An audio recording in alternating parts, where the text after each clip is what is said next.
The Scottish Conservatives have hit out at the Scottish Government's use of misleading statistics on an official Twitter feed.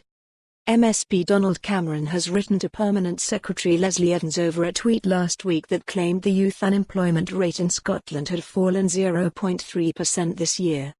The Tories argued this does not represent the true state of employment in Scotland.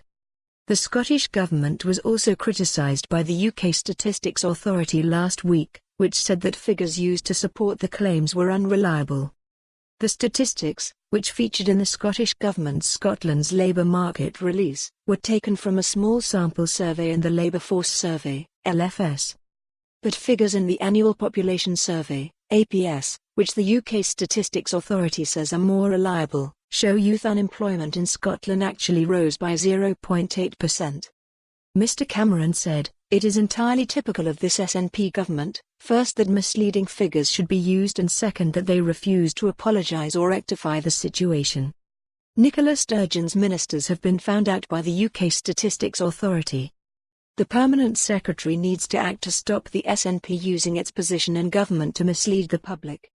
The row centres on a claim by Finance Secretary Derek Mackay's officials of a 0.3% drop in the 16 to 24 jobless rate. The figure was pulled from uncertified data that carried a warning for it not be used as it came from a small sample. A statement from the UK Statistics Authority said, "Data from the LFS at this level of detail are not considered reliable and are not classed as national statistics."